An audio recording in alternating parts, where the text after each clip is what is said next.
Warhammer Fantasy The Empire phần 4. Cuộc đại chiến với quân đoàn hỗn loạn mùa đông năm 2301 đại lịch đế chế. Ban đêm trong màn tuyết rơi thường thấy những bước chân nặng nhọc của những người hành hương phương Bắc Skiplet đang di chuyển giữa cơn bão tuyết để kịp chuyến tàu. Họ hấm mệt vì dù có là những người giỏi nhất trong đi tuyết thì cũng không thể chịu nổi nhiệt độ âm của mùa đông Skiplet quá lâu. Bất chợt, một trong số họ dừng lại vì nghe thấy có gì đó trước họ. Trong tiếng gió của màn đêm, âm thanh kim loại và những bước chân đông đúc trong tuyết ngày một rõ hơn. Những lá cờ bay phất phới trong màn đêm đen tuyền kia dần hiện ra trước mắt họ, khiến cho đồng tử của họ như giãn nở. Quân đoàn giáp đen, cơ thể to lớn, mặc lên những bộ giáp dường như rất cồng kềnh. Chúng đính lên những bộ hài cốt con người như một món trang sức, và thậm chí có một số vẫn như đang động đậy, bất chấp chỉ còn một phần. Nỗi khiếp sợ động lại trong mắt của cái đầu đã bị chém phăng, dần trở nên vô hồn. Khi chúng đi qua nơi nào, chúng sẽ không nghỉ ngơi, không hề mệt mỏi, bởi họ đã được chúc phúc bởi các vị thần hỗn mang mà họ đang tôn thờ. Cuộc đổ bộ của 100 đến 300 ngàn quân hỗn tạp, bao gồm các bộ lạc người Norsca phương Bắc hung tàn, quân đội Birdmen, thậm chí là có một số Dark Elf cũng tham gia vào cuộc xâm lược này. Chúng đều dưới một lá cờ chung của một vị tướng lãnh đạo hỗn mang. Chaos đổ ập xuống phương Nam. Quân đoàn hỗn mang tấn công vào cựu giới Skiplet, các thành phố trong núi của người lùn và cả đế chế The Empire. Chúng bao vây lấy con người và những người lùn từ nhiều nơi, bất chấp sự phát hiện sớm của họ. Dù đã có các cuộc tổ chức lực lượng phòng vệ và đánh trả, nhưng thành phố Irenrach vẫn bị tàn phá và Rach của người Kiflev gần như sụp đổ trước binh đoàn Birdmen và Dark Elf. Màu của mảnh tuyết trắng mùa đông tại Skiplet nhanh chóng biến thành màu đỏ máu. Những chiến binh anh dũng hy sinh ngoài chiến trường, biết không thể địch lại quân xâm lược. Các quân đoàn còn lại của họ rút vào các thành phố kiên cố. Họ bị dồn đến chân tường từ mùa này sang mùa khác, liên tục cố thủ. Sự dũng cảm quyết chiến của họ đã giúp cho họ không ít lần đẩy được kẻ địch dội ra, nhưng tất cả chỉ là kéo dài thời gian trước khi họ bị đè bẹp rồi thất thủ. Và vì đơn giản, sự dũng cảm của họ là điều bắt buộc, bởi họ đã chứng kiến những gì xảy ra khi lũ hỗn mang kia tràn vào. Chúng đơn giản chỉ xem họ là vật hiến tế cho các vị thần của chúng. Chúng không cần bất cứ thứ gì sống sót, phần còn sống sẽ đều bị biến đổi trở thành một thứ gì đó mãi mãi về sau. Như các bức tường thịt người dính lại với nhau cùng những tảng đá trên tường, các khuôn mặt méo mó của họ lòi ra hét lên trong tuyệt vọng. Những cây cột đầy máu dường như đang cố động đậy thoát ra. Cảnh tượng chẳng khác gì địa ngục trần gian, báo hiệu cho một tương lai đầy đau khổ nếu như loài người cựu thế giới bại trận trước chúng. Chất thải của chúng tràn ngập khắp nơi trên con đường mà chúng đi qua, bất chấp đó có là biển cả hay là đất liền, như rằng chúng muốn lấp đầy cả thế giới này bằng máu tanh và mùi hôi thối.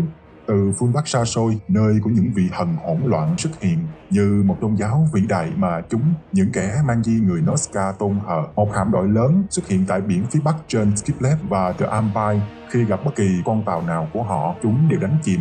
Nhưng thà là chết dưới đáy biển còn hơn rơi vào tay của chúng. Sa hoàng Kiflev đã cầu xin sự giúp đỡ của đế chế Empire khi nguy cơ của lũ hỗn mang sắp đến thủ đô của họ. Nhưng đa số các hầu tước, đế chế đều cảm thấy hốt hoảng bởi những gì xảy ra tại Kiflev và các thành phố phía Bắc của họ lúc này. Không ai dám đứng ra để đem quân lãnh đạo cứu lấy nước láng giềng, vì bản thân họ đang cố gắng tích trữ cho tương lai của mình. Cũng chẳng ai dám trao quyền cho người nào, bởi họ không tin tưởng và người đó sẽ có quyền lực lớn nhất sau này.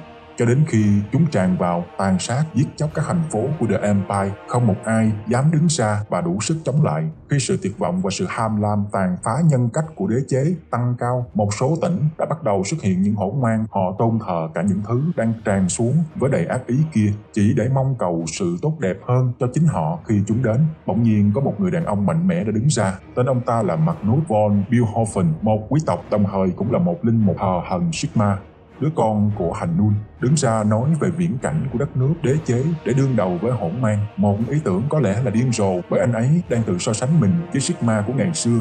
Trong thành phố xuất hiện một giáo phái thờ thần Zen đã lãnh đạo cuộc nổi loạn. Những người tôn thờ thần Sigma trong tuyệt vọng đã cầu xin sự giúp đỡ của ngài và được đáp trả bằng ngôi sao hai đuôi xuất hiện một lần nữa trên bầu trời. Khi đó, Magnus đã nhìn thấy và cảm ứng được cho tương lai của mình. Bằng sự lãnh đạo và tài tình, lòng dũng cảm được ban xuống từ thần Sigma, Magnus triệu tập các đoàn quân tiến lên mở ra cuộc đánh trả đầu tiên của nhân loại, thành công phá tan cuộc xâm lăng ban đầu của Chaos, giải phóng được một số thành phố bị chúng chiếm giữ. Magnus dù có anh hùng đến mấy cũng bị những người ở giáo phái khác sỉ nhục rằng là kẻ lừa gạt, dù ông đã cố gắng hết sức cứu lấy nhân loại. Để chứng minh lòng thành của mình, ông đã bước qua ngọn lửa thiên tại đền thờ thần sói trắng của chính những người theo đạo thần sói, những người vừa mới sỉ vả ông ta. Ngọn lửa này không mạnh bằng ngọn lửa ở Alton, nhưng cũng là ngọn lửa phân biệt sự dối trá và lừa gạt, trái tim trong sạch hay xấu xa.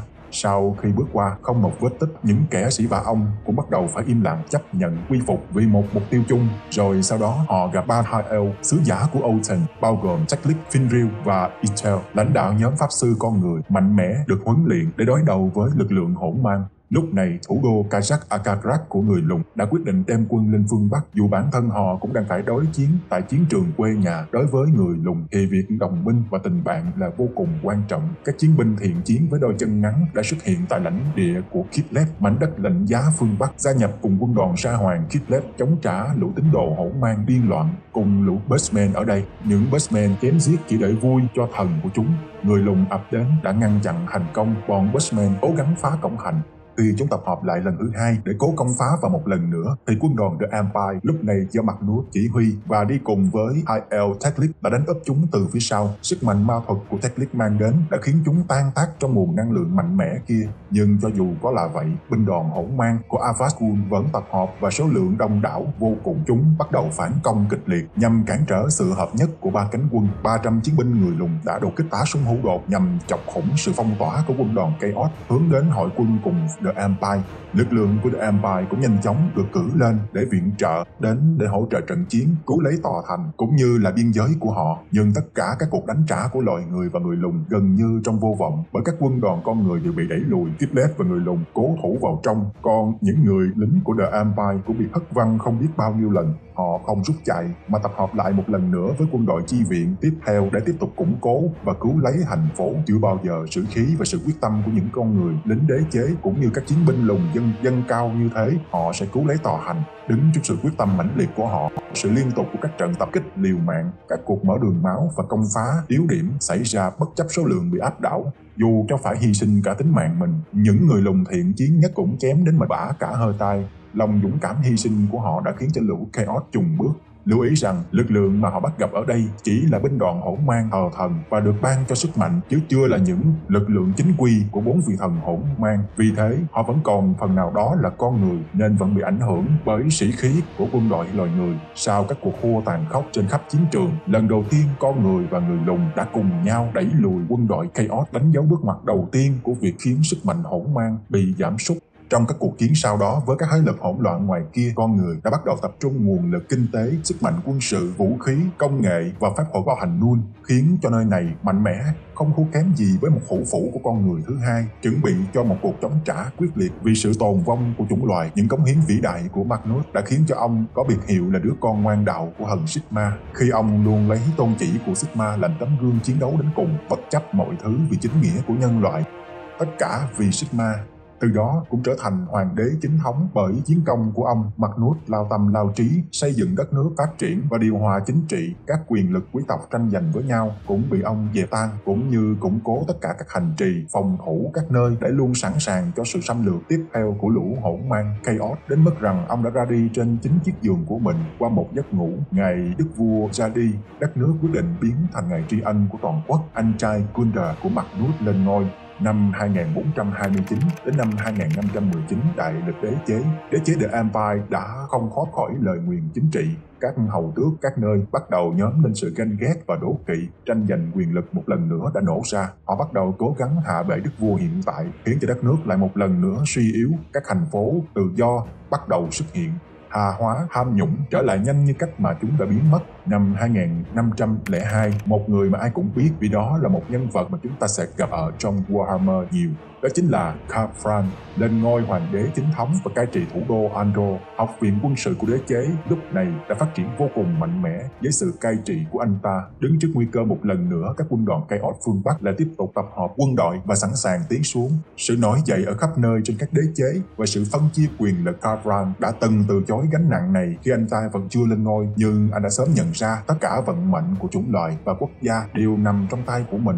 Khan đã quay trở lại Andor và tham gia bầu cử để vào chiếc ghế hoàng đế ngày đó, chính thức vác lên vai nhiệm vụ vĩ đại. Khắp mọi nơi trên đế chế đang gồng mình chống lại các thế lực khác quấy nhiễu, cướp bóc, và khi anh lên ngôi cũng là mục đích chính trị của những kẻ quý tộc đưa anh ta ra đầu sào chịu gió. Nhưng Khafran đã chứng minh rằng bản thân không đơn giản chỉ là một vị vua được bầu ra từ những lá phiếu bởi những cử tri quý tộc kia. Anh ta bắt đầu tập hợp quân đội của đế chế, củng cố vị thế yếu ớt, rồi tiến hành các cuộc chinh phạt cũng như củng cố quân sự khắp nơi cho những chiến sự sau này. Với danh nghĩa là hoàng đế chính thống, anh đã bắt đầu tiến quân lên phương Bắc cùng đội quân hùng mạnh của mình. Khafran không chỉ dựa vào sức của mình, anh còn sẵn sàng tin tưởng và hỗ trợ những người cố vấn, khiến cho họ có khả năng chiến thuật hơn rất nhiều. Bằng sự lãnh đạo tài tình của mình, Khan đã không ít lần chống trả thành công các quân đội Chaos tiến xuống phương Nam và cả những kẻ có mưu đồ xấu xa trong chính đất nước của mình. Anh ta đã khéo léo chèo lái một cách thông minh với các quý tộc mạnh mẽ trong đất nước và cả đế quốc cùng những nước láng giềng như người Bretonnia. Năm 2517, Khan đã hành quân tìm và diệt gã phù thủy của tộc Greenskin Goblin tên là Ragnik. Hắn là kẻ đã triệu tập các quân đoàn Goblin đông đảo rồi mở các cuộc cướp bóc ở Greatland. Nếu hoàng đế không thể bảo vệ ngay cả cái tỉnh mà mình quản lý thì việc coi trọng anh ta sẽ bị mất hoàn toàn. Họ đã tổ chức cuộc tấn công thẳng vào trung tâm quân đoàn Goblin rừng, tiến sát đến phía bắc khu rừng Lopinwalk. Chẳng bao lâu, các quân đoàn kỷ luật nghiêm ngặt của Khan đã chạm trán lũ Goblin cùng quân đoàn nhện đông đảo của chúng.